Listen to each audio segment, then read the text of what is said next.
এই লোহা নিয়ে কথা বলেছেন আল্লাহ রাব্বুল আলামিন। একটা মানুষের বডিতে যেমন মাথা থেকে পা পর্যন্ত আমার যে বডি স্ট্রাকচারটা, আমি খাড়া হয়ে থাকি, হাড় যদি না থাকতো আমি কি খাড়া হতে পারতাম নাকি?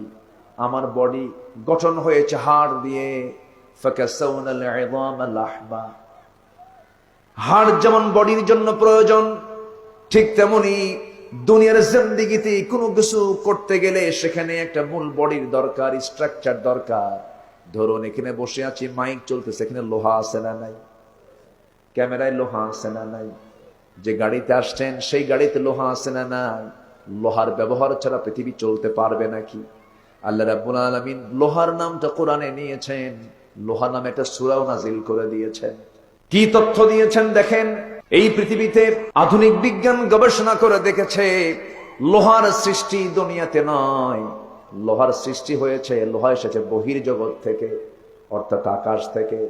কারণ পৃথিবীর মানুষ পৃথিবীর এই পরিবেশ লোহা উৎপাদনের জন্য উপযুক্ত নয়।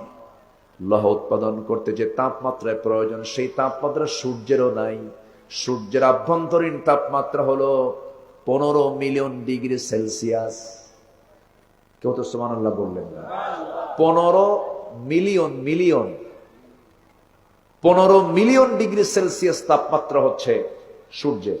আমরা যেখানে বসে আছি এখানকার এখন তাপমাত্রা ধরেন 24-26, আর সূর্যের আভ্যন্তরীণ তাপমাত্রা হচ্ছে 15 মিলিয়ন ডিগ্রি সেলসিয়াস। সুবহানাল্লাহ বলবেন না? সূর্যের কাছে যেতে পারবো আমরা? সম্ভব? শুধু সূর্যের পিঠে, সূর্যের পৃষ্ঠে অর্থাৎ ফটোস্ফিয়ারের তাপমাত্রা হলো 5.5 থেকে 6,000 ডিগ্রি সেলসিয়াস। অথচ লোহা উৎপাদনের জন্য আনুমানিক 5 বিলিয়ন ডিগ্রি সেলসিয়াস প্রয়োজন।